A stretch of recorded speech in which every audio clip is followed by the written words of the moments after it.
The moment the automatic doors of the emergency room slid open, the air of clinical calm was shattered by the sheer desperate energy of the man dragging the woman inside. His name was Kofi, a figure of polished confidence in a crisp shirt that was perhaps a size too tight, betraying the powerful physique beneath.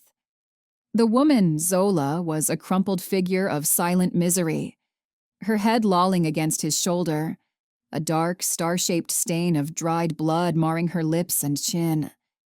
The silence of her pain was more disturbing than any scream. Kofi was loud. Too loud.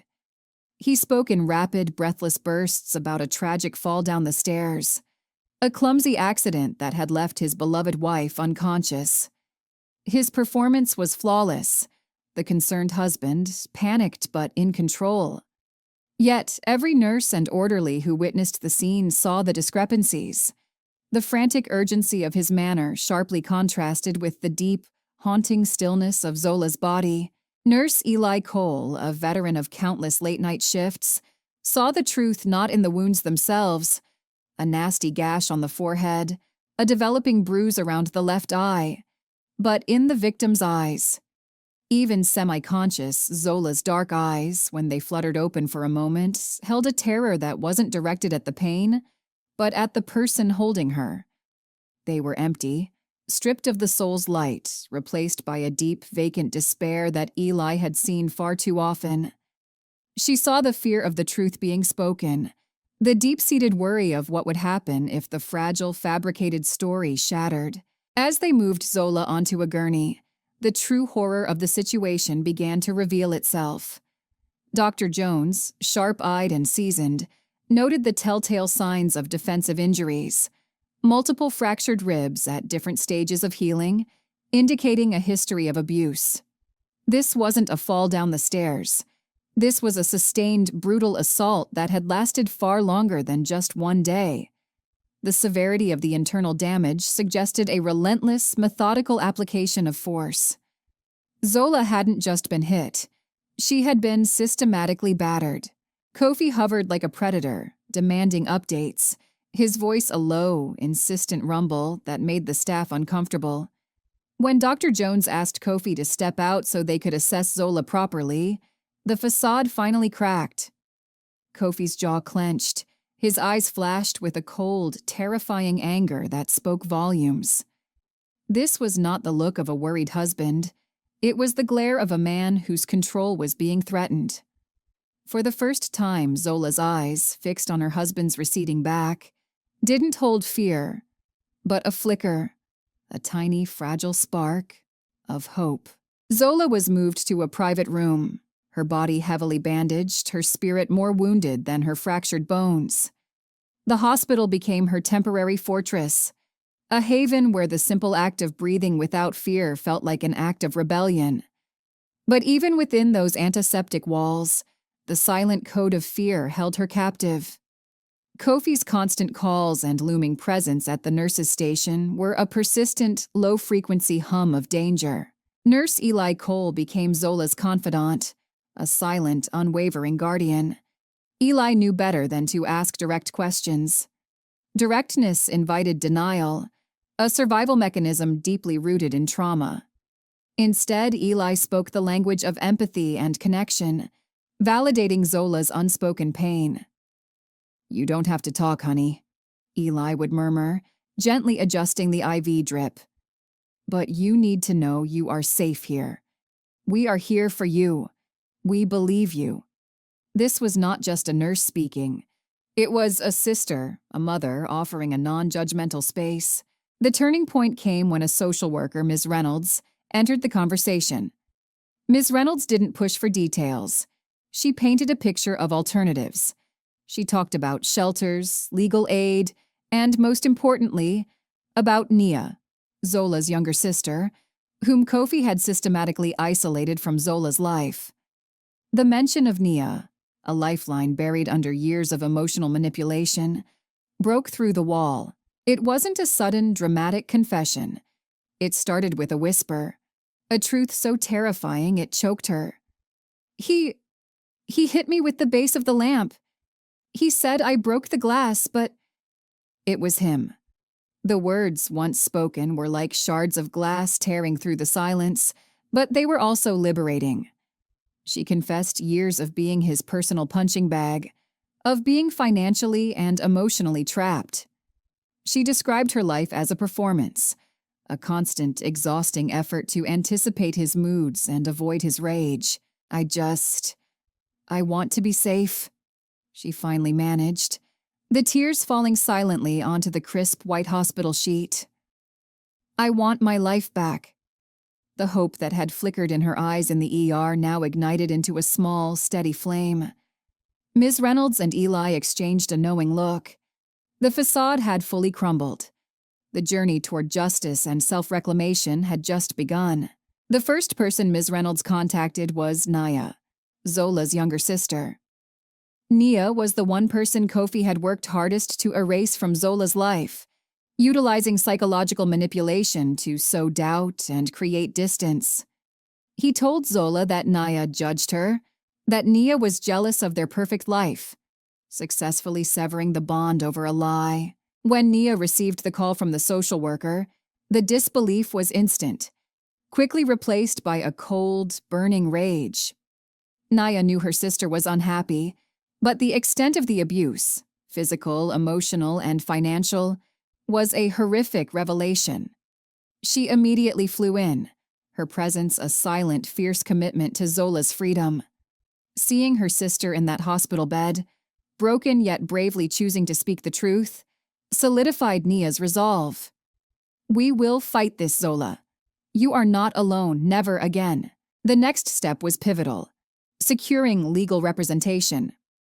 Nia, with Ms. Reynolds' help, contacted Keisha Grant, a renowned family law and domestic violence attorney known for her fierce advocacy.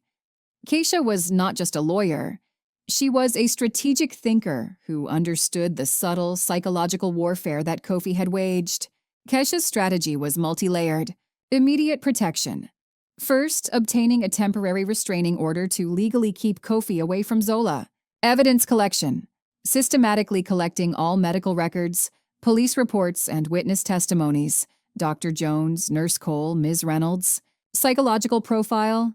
Building a case that didn't just focus on the physical violence, but on the pattern of emotional abuse and isolation. This was the key to securing a long-term protective order and a favorable outcome in the impending criminal case. Kofi, confident in his ability to charm and manipulate, was caught completely off guard.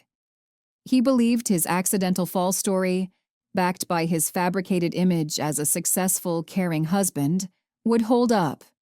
The restraining order hit him hard, revealing the depth of Zola's resolve and the strength of Nia and Keisha's alliance. His attempts to contact Zola, pleading, threatening, and gaslighting, were all documented by Keisha, further cementing the pattern of his abusive behavior. Zola, leaning on her sister's restored bond and Keisha's legal shield, felt a new kind of power, the power of truth. The day of the hearing was tense. The small courtroom was packed, the air thick with anticipation. Kofi entered, radiating a cold, false confidence, his eyes briefly sweeping the room before settling on Zola with an expression of wounded innocence. Zola sat straighter than she had in years, Nia and Kesha flanking her like unshakable pillars of strength. Kesha Grant's opening statement was brief and sharp, focusing not on Zola's pain, but on Kofi's calculated deception and control. The first witnesses laid the groundwork. Dr. Jones, with his calm, clinical breakdown of the injuries, these were not consistent with a fall down the stairs, and Nurse Eli Cole, who testified about Kofi's aggressive, controlling behavior at the hospital. Then came Zola. As she walked to the stand, the silence in the courtroom was absolute. She testified not in a voice of weakness, but of quiet, steel-edged conviction. She recounted the years of abuse, the financial control, the calculated isolation from her family, and the constant fear. Every word was a hammer blow against the polished image Kofi had built. She described the abuse not as isolated incidents, but as a deliberate pattern of power and control.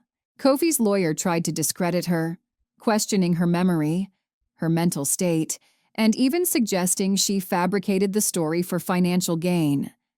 But Zola held firm, her testimony corroborated by the objective medical evidence.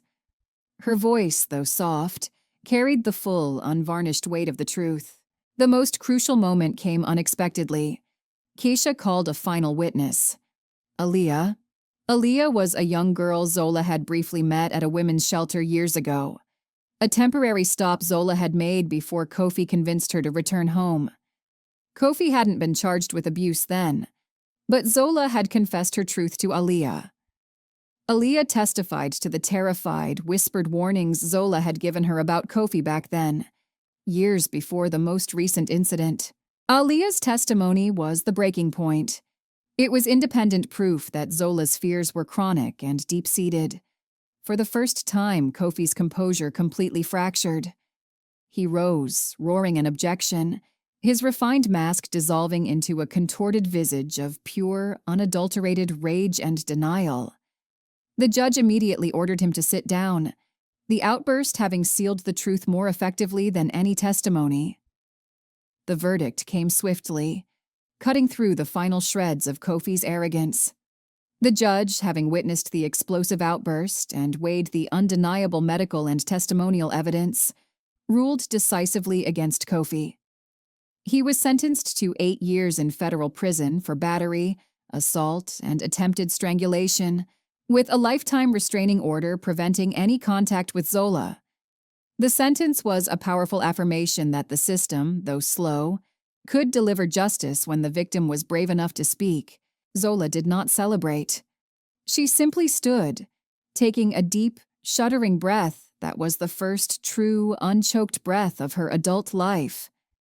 Walking out of the courtroom, she was no longer the broken woman from the emergency room. She was a survivor who had reclaimed her narrative. With the legal battle over, Zola and Nia focused on building a new foundation.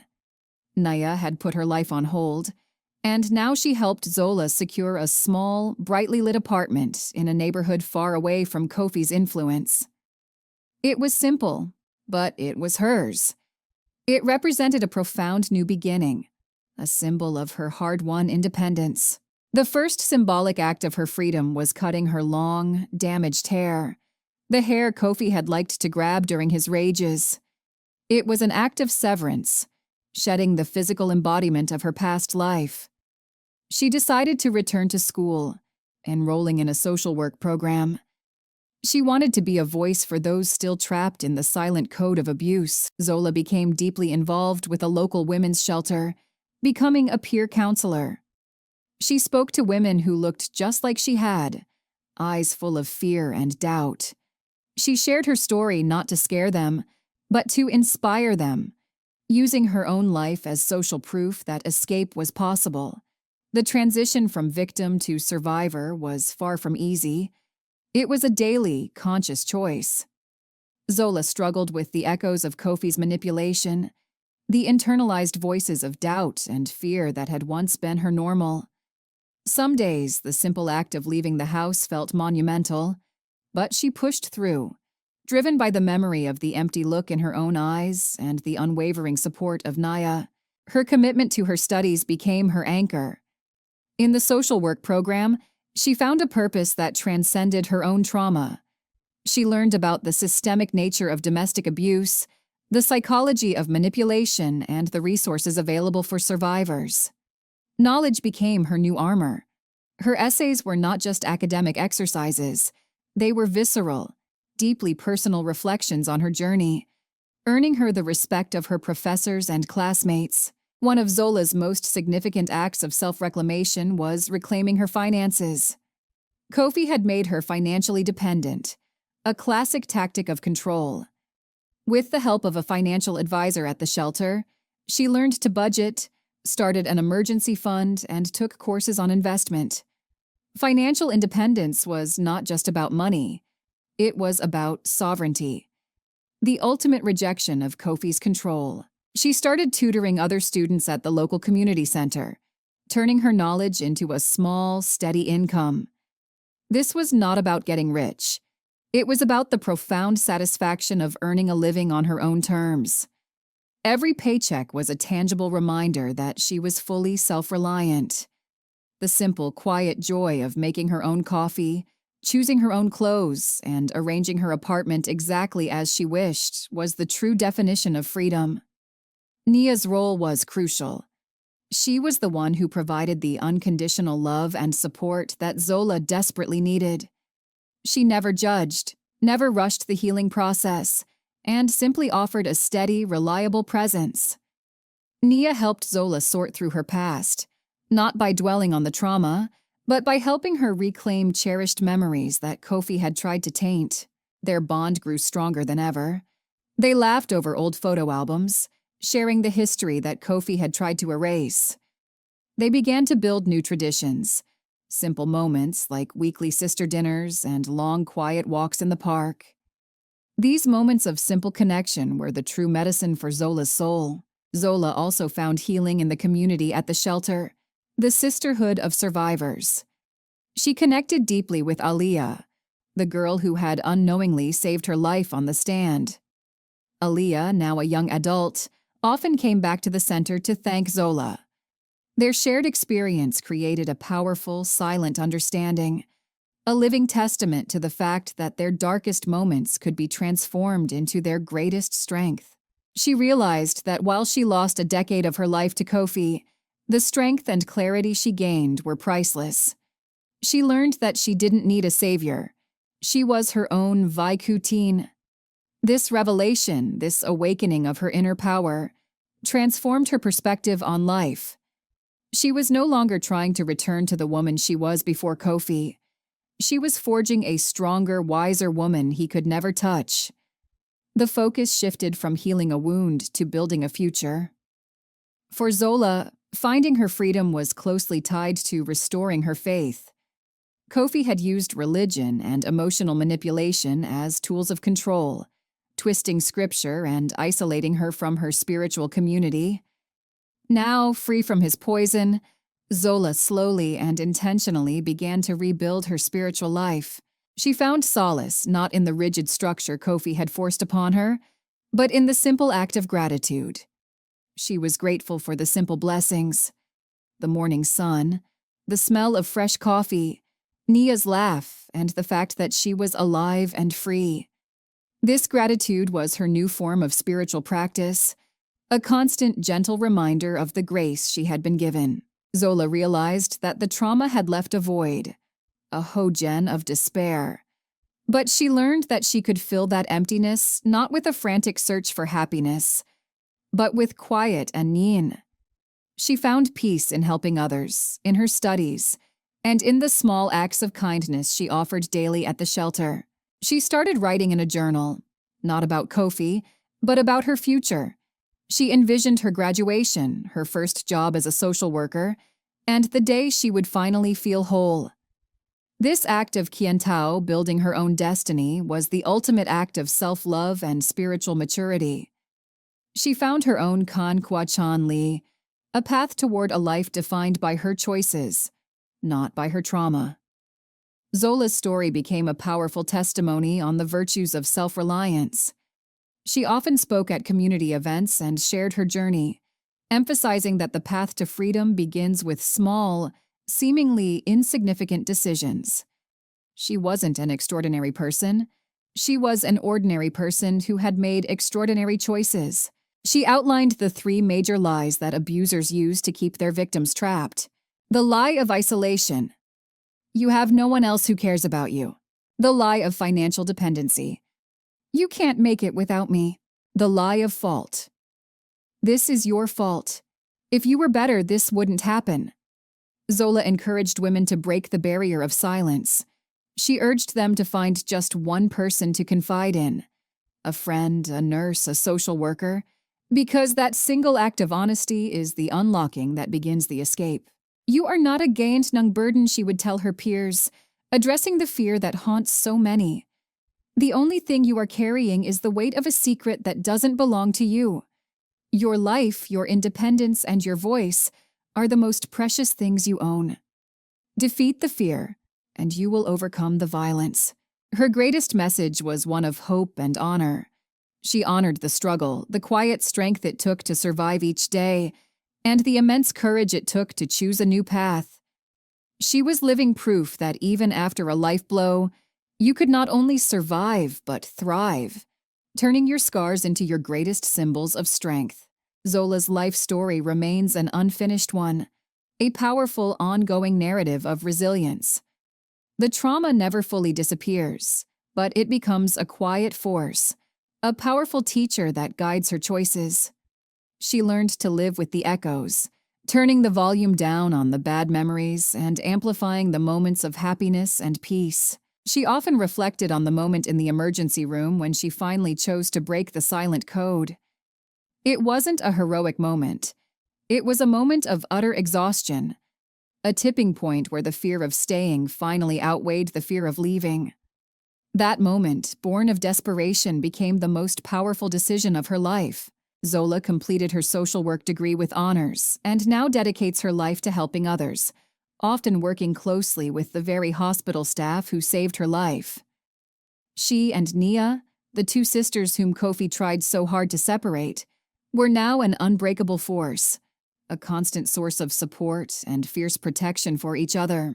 She concludes her sharing with a heartfelt call to action, her voice warm and clear. If my story touched your heart, if it reminded you of a friend, a sister, or even yourself, don't look away. Don't let the curse of silence continue. Take the first step. Find your Eli, your Ms. Reynolds, or your Nia. Find your voice and use it. She ends with a final, empowering message of her channel, looking directly at the camera, a gaze full of faith and hope. Every family has corners where the sun doesn't shine, but that darkness is not your destiny. You are worthy of light. You are worthy of love. You are worthy of your freedom. Awaken the powerful person you were meant to be and never look back.